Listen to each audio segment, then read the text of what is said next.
You're listening to Keeping Up with the Knights, a podcast for the faculty and staff at Steele High School, allowing them to connect outside of the classroom. Teacher, coach, mentor, and speaker Michael Herrera, a past District Teacher of the Year, will sit down with fellow teachers and bring their stories to life. Sit back, relax, and enjoy these stories as they unfold on this episode of Keeping Up with the Knights.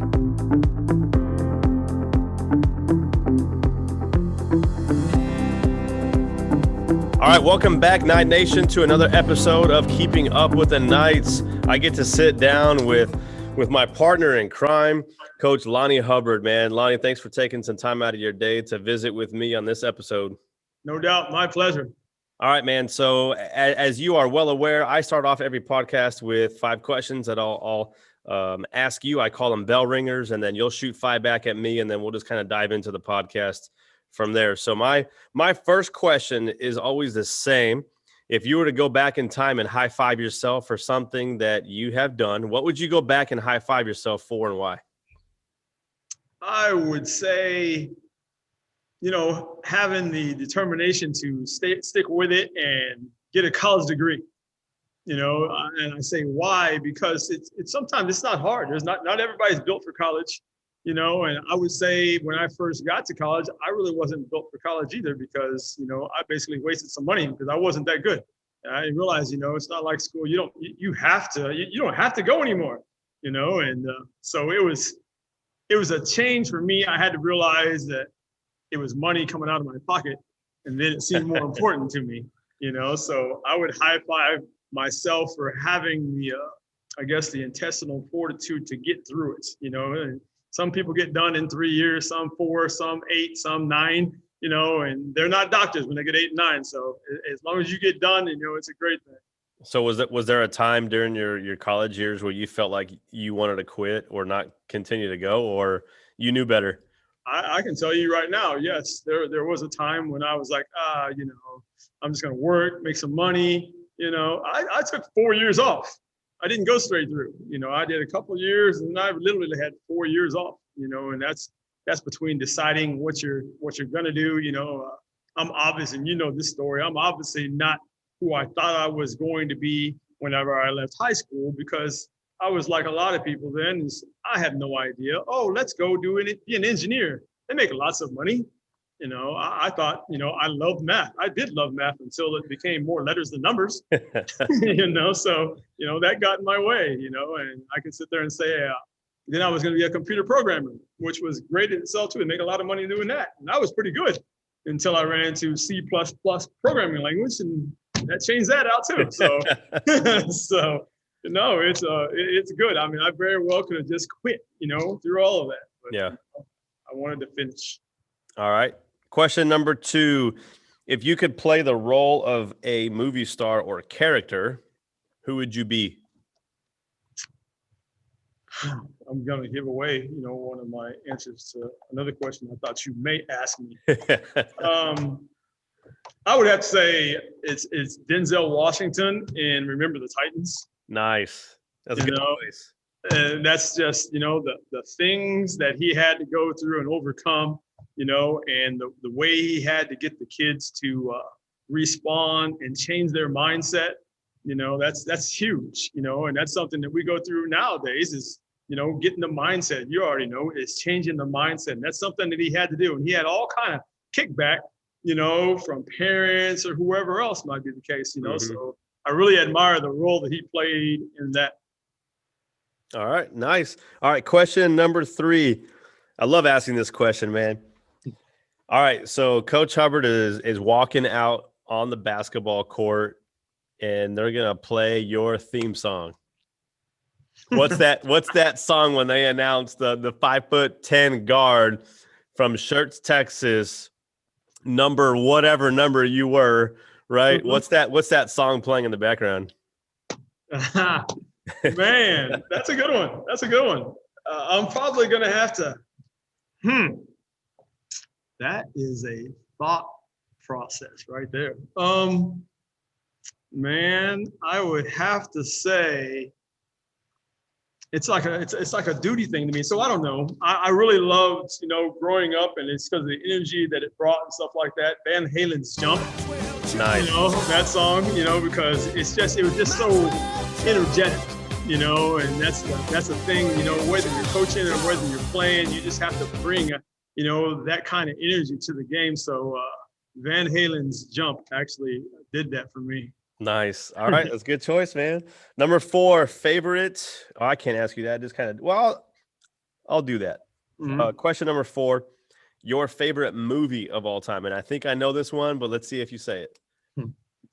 Man, yeah, now you're gonna get me really going, because I'm gonna shock everybody. My favorite movie all time is honestly it's not a sports movie. I know. But it's Tombstone. Yep. I knew it. It's Tombstone. I love Westerns, but the things that the brother Wyatt Earps and everything, and Doc Holliday and all those guys had to overcome, and just the family, that they had to put together, to overcome a bigger group, of, outlaws, I should say. But they just had to bond together. And I love the way that they bonded together. And one scene was where Doc Holliday was actually offended by Wyatt Earp, because Wyatt Earp said he didn't have to get involved in this.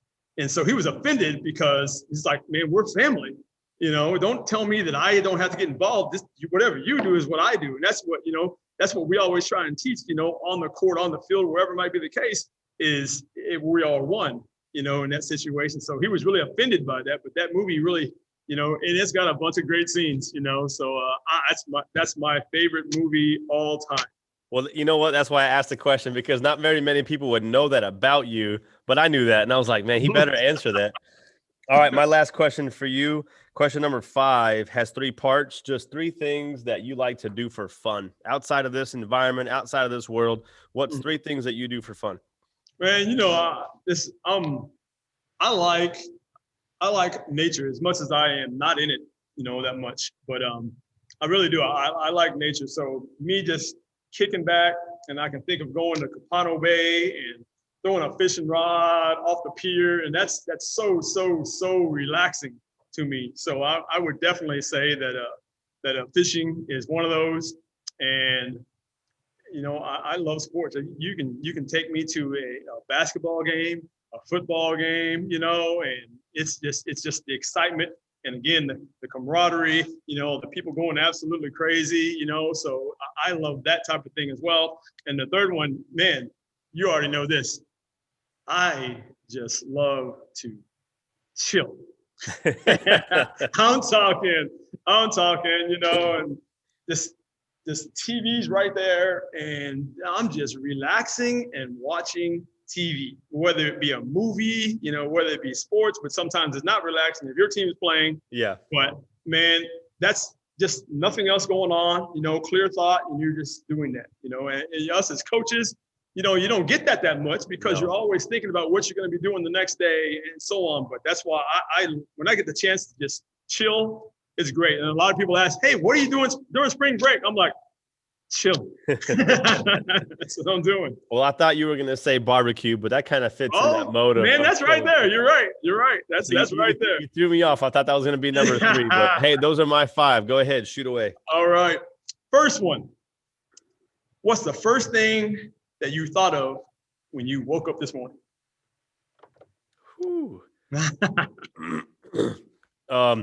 Nothing too deep, but the first thing that I think of when I wake up in the morning, there's a couple of things really, is has my alarm gone off yet? But really, number 2, for those of you that know me, I've got a little 2-year-old, and she sleeps in our bed every night. And I never know when she sneaks in there, because she does it so quietly. She gets into our bed, she climbs under the covers. Is she awake or not? And I try to sneak myself out of the bed so I don't wake her up. So this morning it was just, how much longer do I have until my alarm goes off, and then make sure I don't wake up Cora next to me. There you go. And that's nice. I like that. That's a popular answer, because I know I would say the same thing. What time is it? So that's good. That's good. All right, number 2. And I know this is good for you, and I did this for you. What book that you have read do you wish would be made into a movie? Man, because the first one that comes to mind already is a movie that I wish, man. But that's a tough one, Hub, because most of the books that I read that you know of are more self-help, motivational, mindset. So they're not, boom, I got it. This is a good one, Hub. For all of you guys to know, disclaimer here, I gifted Coach Hubbard a book a long time ago. You know what book I'm talking about, right? I do. It's Collecting Dust Somewhere in Your House. Coach Hubbard probably hasn't gotten past chapter 2, but the book is called For God's Sake. And that to me is like the ultimate story of, and it's about a custodian on campus, on a high school or I can't remember, high school, college campus, who has this ongoing relationship with a basketball coach. And it totally wasn't, when you read the title, For God's Sake, the way it's written, it sounds like someone's yelling it, like they're angry or they're upset. And that is what the coach would say. But anyway, the story is about a relationship between a coach and a custodian, and how the custodian was able to help him through his coaching and whatnot. So I think it's a great story of just being a good story. Number 2, it has to do with sports. It has to do with relationship building and how we need to lean on each other in this life. And so I think that would be like, you mentioned the movie that you would like to play a role in. This is one of those like feel good kind of stories that comes out of the relationships of teaching and coaching and whatnot. So I would say, For God's Sake. I'm about to read that. It's in your house somewhere. Yes, it is. And along with that other stack that I have. Number 3, alive or not, who would you like to have a conversation with? Nelson Mandela. Nelson Mandela. And really it's any, someone asked me this question. I don't remember who it was, but, and I've asked this question to people before. But to me, anybody that stands for something bigger than themselves because they know it's right. You got all of these different types of movements and whatnot, and what he stood for and what he had to go through in prison, for what he believed and what he wanted to try to get his country to do, and minimize the segregation and all that kind of stuff. Like, to me, those are just powerful people that, Martin Luther King kind of stuff, right? Where they stand for something because they know it's right. They know it's true, but they suffered because of it. But in the end, we were all better because of it. Right. And man, I can't remember how long he was in prison, but 20, 30 years or whatever, he was in prison and then was released, but he was able to impact thousands and millions of people while he was in prison. Mm-hmm. And you and I, you know good and well what story that embodies too in the Bible, but oh yeah, it's just the parallels of that. I would love to sit down and talk with that guy. Yeah, no, that's awesome. Yeah, that's a great person. That's a good selection. All right, here you go. Now we're gonna get into the sporting part of you. Favorite all-time college coach. Favorite all-time college coach. Woo, man, I can't. That's too tough. Because I think growing up as a kid, not knowing any better, not knowing what I know now with the game of basketball, I gravitated towards watching, the Dukes, the North Carolinas, NC State. I didn't have the honor of being able to really study and watch, John Wooden. Mm-hmm. So I have to go back to think like who is it that to answer your question, it's more like now versus I was just a basketball kid enjoying a game versus studying the game and knowing what I know now. So because I'm the host of this podcast, my coach that I just absolutely like, if I could just be on his staff or be a fly on the wall, is probably Buzz Williams right now. Mm-hmm. I think Coach K and those guys, those are all, but I don't have any, I've never met him. I've met Buzz. I've been in his gym. I've gone to his clinics. I know what he stands for. I see his social media account, and I know it's him behind that. It's not someone doing it for him. Right. And so right now I would say it would be Buzz Williams. Yeah. No, I can't fault that at all because you're correct. You know, and we visited that guy, and man, he's awesome. You know, and he may not show it, you know, recently in wins and losses, but it's going to happen. It's going to happen. You know, it's going to happen. Yes, it is. A&M. All right. Last one. 5. Favorite sports movie. Favorite sports movie, man. It's crazy because it's not a great movie. It really isn't, but it's my childhood movie, man. It's The Pistol, The Birth of a Legend. You know, it's not your Coach Carter. It's you know, it's not, you know, those kind of movies, but it's an older movie, you know, dealing with one of my opinion, of course, too, but one of the greatest players to ever play, Pistol Pete Maravich. But it's also a story of, again, kind of like this theme of segregated schools and whatnot. He knew that he wanted to, you know, have white kids playing black kids on the basketball court and bring everybody together. And he knew that they were the better talent where he lived, and they couldn't consider themselves champions because they haven't played the best black team. And that's kind of how it went. And, you know, a fellowship and brotherhood, and he's got a Christian side to him too. And so there's just a great story. And the movie is about him as an 8th grader. And I watched it when I was in 7th grade. So that was like, you know, that was my dream to be just like Pistol Pete Maravich. And that's just kind of always been my go-to movie. It's probably not the best produced, you know, probably a really small budget, but it's the storyline that makes it my best. So my favorite. All right. Hey, I'm gonna follow up that, you know, because I'm a communications teacher and follow-up questions are great things. Yeah. So I've never asked you this, but why? Because it wasn't like I'm not sure that you ever watched him play live because he's before you. Yep. But what made you love Pistol Pete? Where'd that come from? Because it's not like you watched him play. I can say Magic Johnson's my guy. Yeah. You know, because I watched him play, you know, growing up. But you know, that's really good because I never really thought about that way too. I studied more about Pistol Pete after I watched the movie and learned, you know, Pistol Pete Maravich had a bunch of homework basketball videos on VHS. I feel like you're interviewing me for a second here, but this is a question that no one's really asked me before. So for those of you listening on this podcast, now I'll get to take you down a rabbit hole really quick. Growing up in the family environment that I did with a divorced father and mother, I was always very poetic in my observations of how other family dynamics were.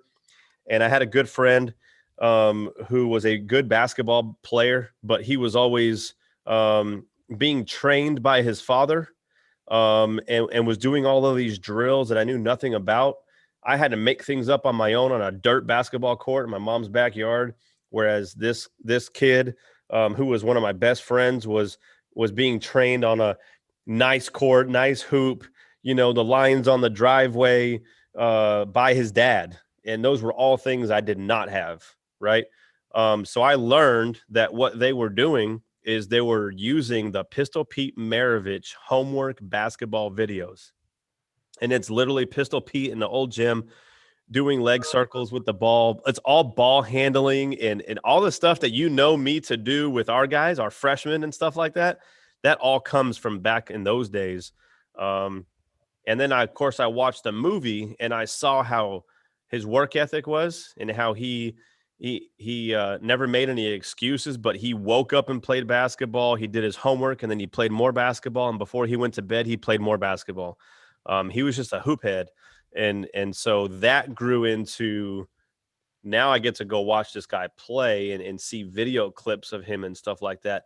I bet you I probably, you know, because we didn't have YouTube back then.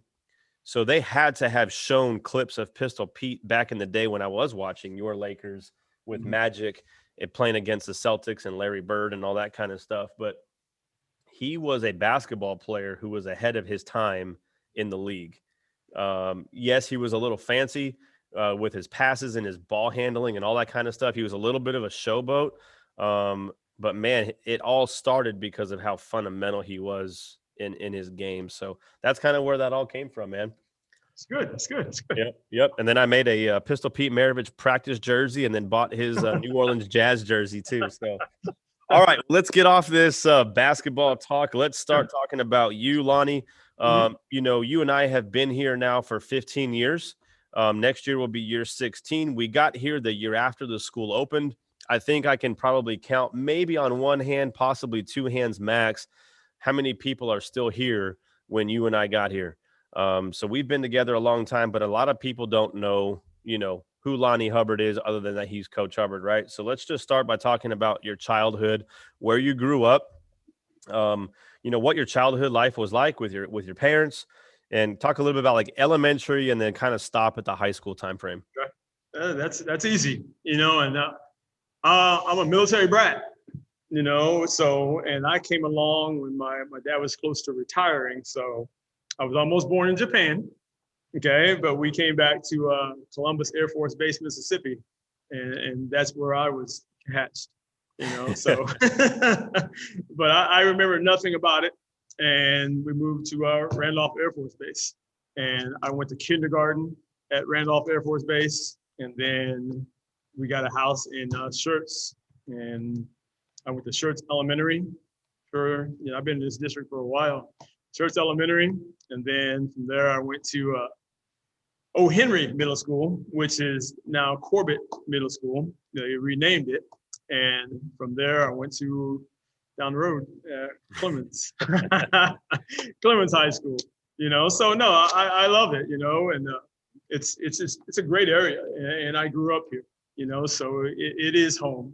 So it was fun to come back home and teach. Because I left for a while. So I got to come back home and teach. So I'm definitely an SCUC kid. And I've been here for a long time. And it's a good place to be. So brothers, sisters, like talk about your parents, like, what did they do for a living? Okay. Yeah, my dad was obviously in the Air Force. Yeah. My mom has been civil service for years. So, Randolph Air Force Base has been really good to us. That's where my dad ended up retiring from. My dad had worked out at Lackland for a little bit in Kelly Air Force Base at the time, but my mom has been civil service, for Randolph for years and years and years. And my grandmother got her that job because my grandmother was there working civil service, at Randolph for years as well.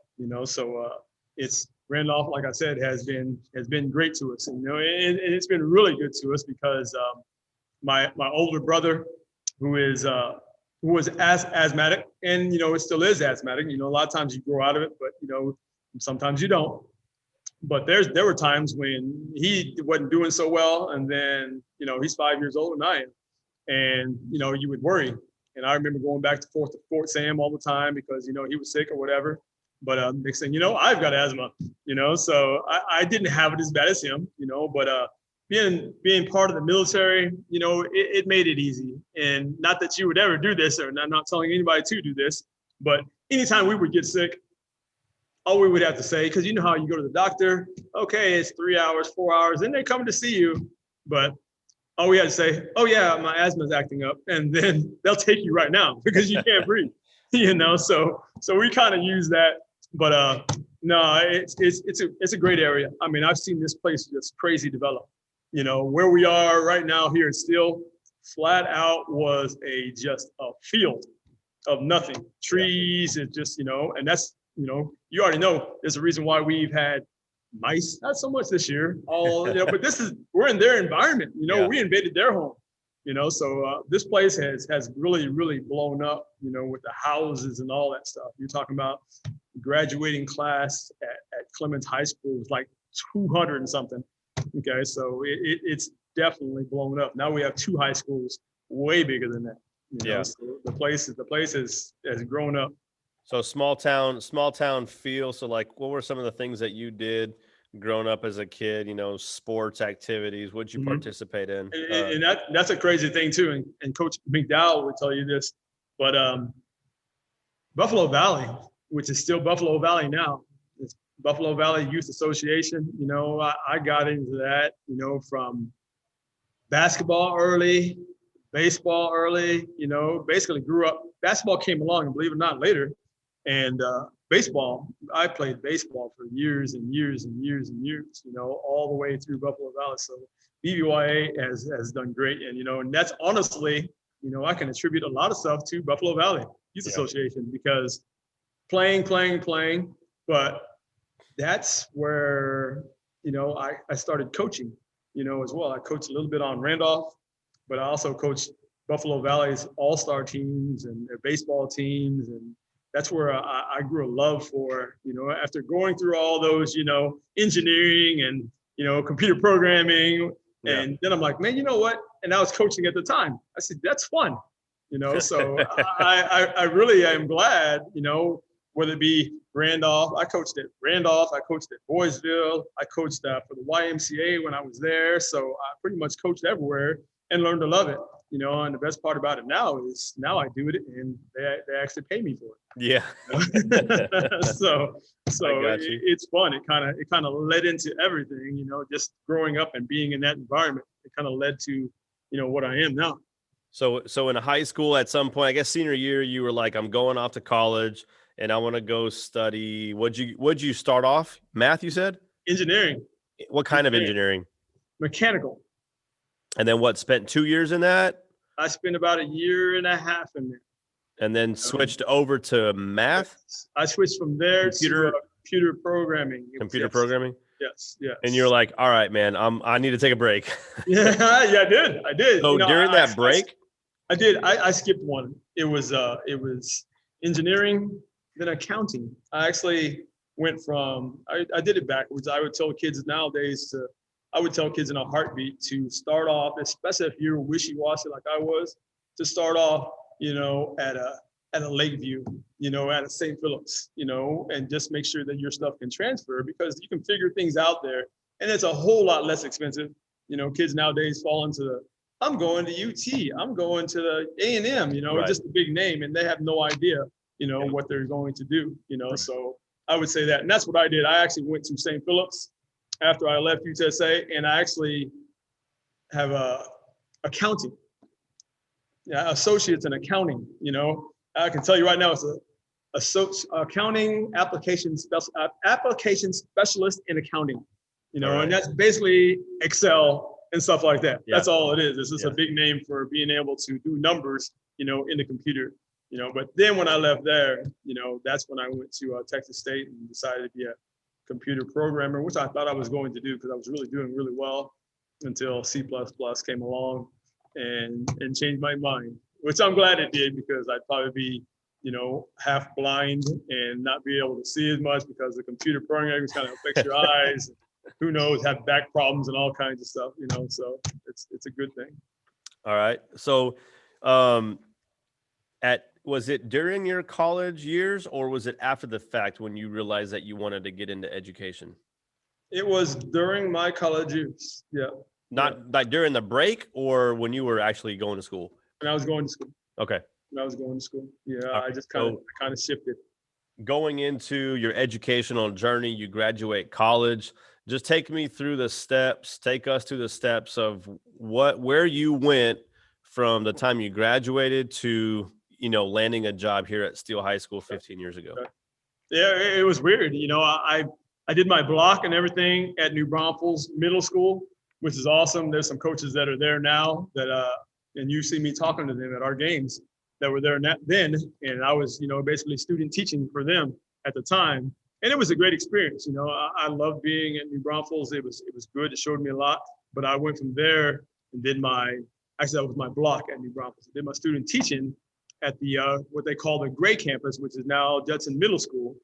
I did my student teaching at the Gray campus, and this is crazy, but being a Clemens Buffalo for years, and bleeding that blue and gold, that's the last place I wanted to be. Was it Judson? It was, but I can talk great, about Judson, because I loved it when I was there, and they treated me well. And there's a lot of people over there that I still look up to, so in that journey, I was at the Gray campus, and I got lucky because it was after the fall semester when I graduated, so I graduated like December 27th, I believe it was, so it's hard to get a job in January, in the middle of the year. I got lucky and sure enough, was able to land a job in Judson District. And I was at Woodlake Hills Middle School. And that's a bonus in itself because they just saw you working, so if you didn't do a good job, then they're not about to hire you. Right. Your interview was your live resume because they just saw you work, so they must have liked what I did, and they hired me at Woodlake Hills, which again was great because, man, there's no other place that I would love to have started because Cliff Baker is a guy now. He lives up in Denton with his family. Awesome. Taught me a lot as far as, the coaching business, and how you should handle things and the way you should do things. When I first got there, man, the people that I was with a week or two later, man, I was like,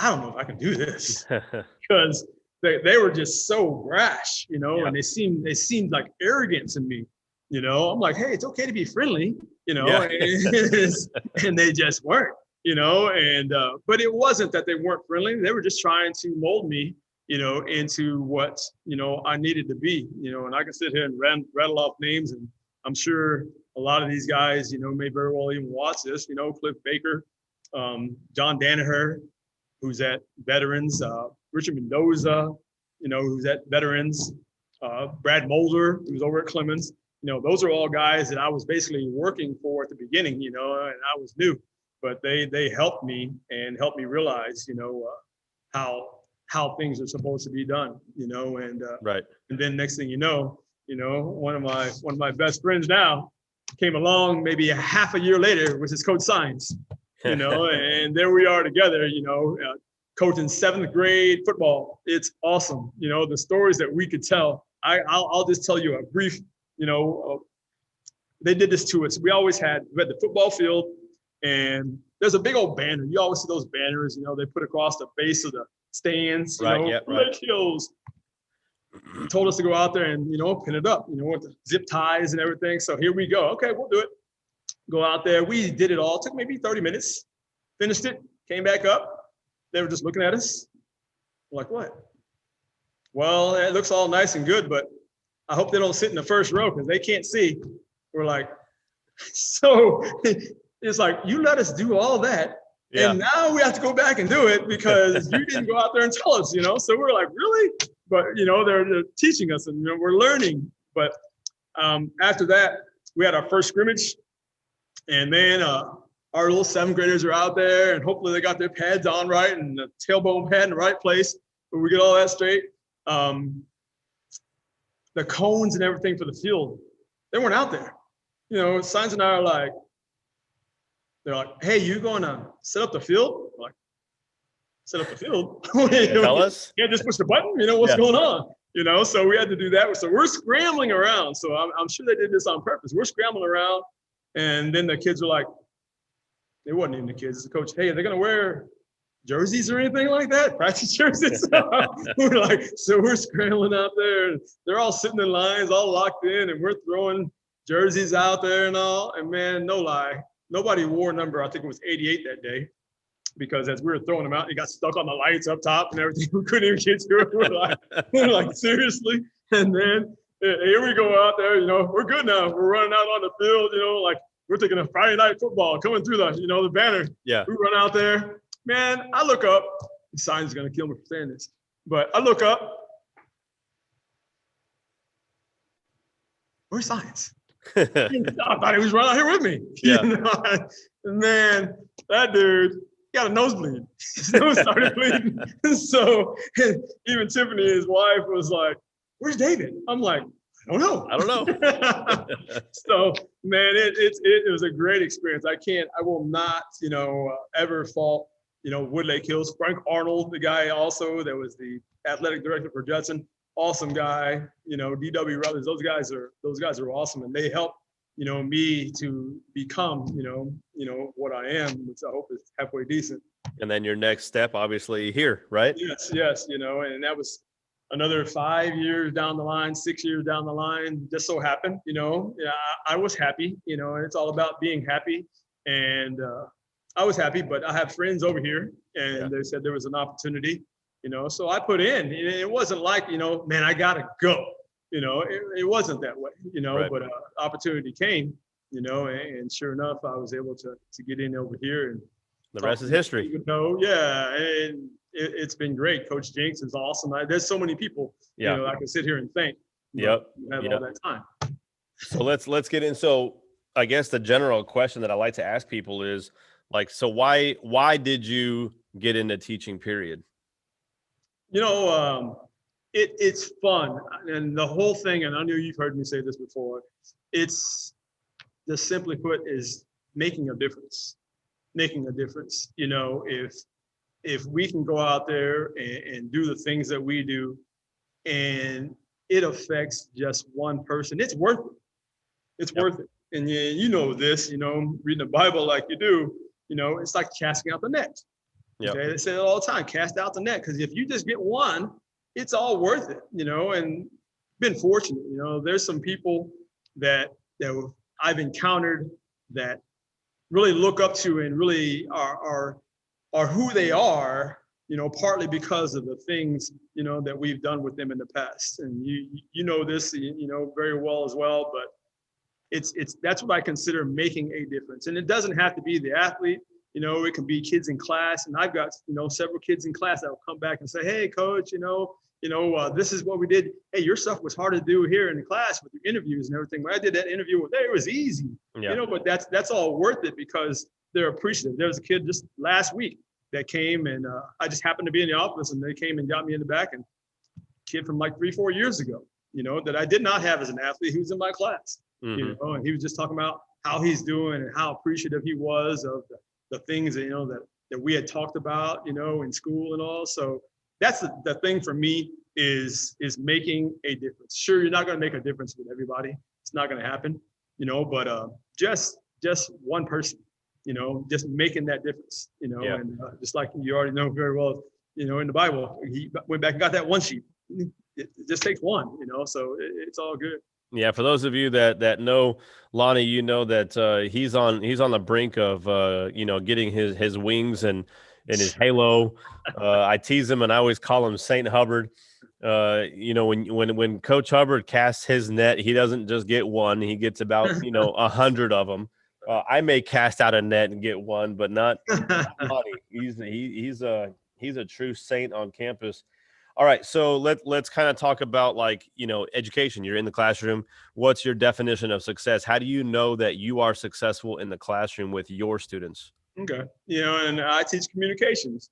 So my whole goal, in class is we have like baseline stuff, meaning first 2 weeks of class we'll have a "This Is Me," and it's all it is. You have to pick 10 songs that you can relate to, and explain why you chose those songs. And I always use Dear Mama as an example, because people can get up there and say, well, my mom has done this for me. My mom's this great, and you're just going to pick 10 songs that have a meaning to you.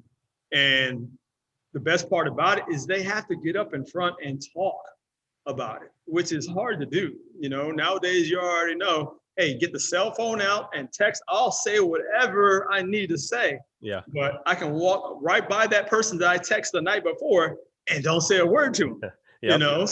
It's communication, So my goal in my class is simply to get them from point A to at least halfway to point B, because at the end, we're going to even now we're starting to do some more speeches, but I want to see how they've gotten better.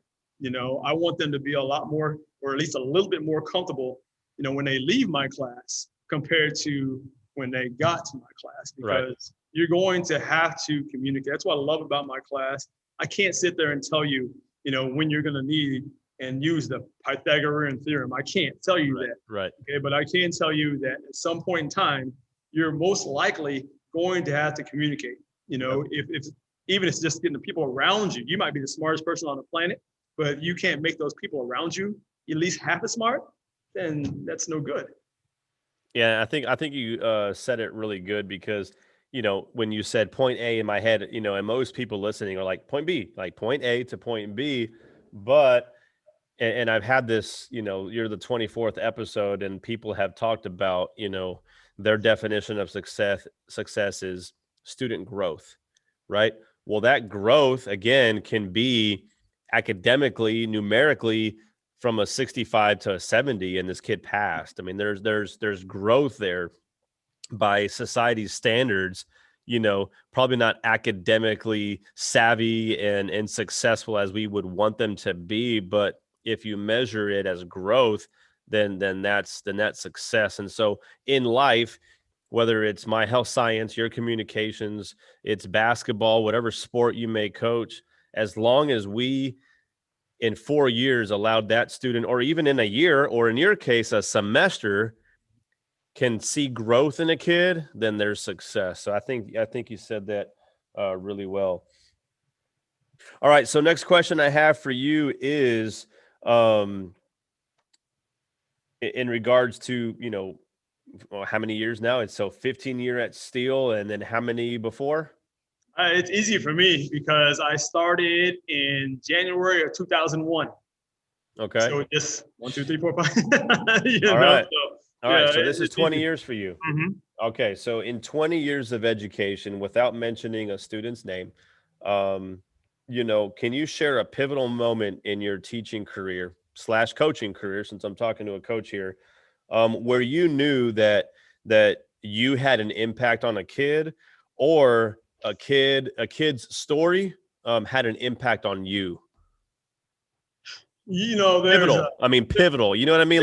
Yes. These kinds of things happen all the time. But what's that Mm-hmm. one pivotal moment so far in your 20-year career that's going to stand out amongst the rest? You know what? And they're continuing, and there's probably a few, but the two that stand out to me, you've heard me talk about this as well, but and this is in my former district, but there's a kid, not a kid anymore, but he literally calls me easily once a week, you know, if not more, from prison, you know, and it's like he hangs on to our relationship because he feels, and he's told me this, he feels like I was the only one that believed in him. Mm-hmm. You know, and he, I mean, deep down as a heart, and his crime wasn't, you know, extreme bad, but he's in prison. So he obviously screwed up, you know, and he still asks me nowadays, I just don't get it. You know, why you still think I can, you know, but something like that is pivotal. And I really think that he's still going to be okay. Yep. No, he is. I think he's still going to be okay. You know, he just had a kid, you know, and he hasn't even, you know, basically held that kid yet, you know, but it's getting him to believe, you know, just like when he was younger, you know, same type thing. He was a bad situation, foster kid, you know, life was not easy for him. You know, he's been dealt a bad hand. And, you know, sometimes people need people to believe in, you know, yep. and he's one. And the other one, you know, this is what I'm talking about, but same type thing with him. And he's here, not here now, but went here. But he was just allowed to do certain things that he had no business being allowed to do, you know, as young as he was, mm-hmm. you know, and someone that was extremely smart, but didn't apply himself, you know, so I would get on him, you know, knowing he can do better. Right. You know, yet everybody else is satisfied with what he's doing. Right. You know, this dude could sneeze and go, oh, I'm sick, I'm not going to school. No, it's not working that way. Get to school, you know. So just last night, that guy texted me and he's about to graduate from UTSA cum laude as a mechanical engineer and biological, I can't even say some of the stuff here, tissue engineering, you know, he's going to make tons and tons of money. But he even says, you know, thanks for being that one that was hard on me, and get me going in the right direction, when some others at times really weren't. Yeah, and I don't know that. I mean, yes, we use the expression being hard on, right? But we said it in athletics, and I've said it before, right? You just held them accountable because, maybe that wasn't happening at home, and accountability is not what you do to somebody. It's what you do for somebody.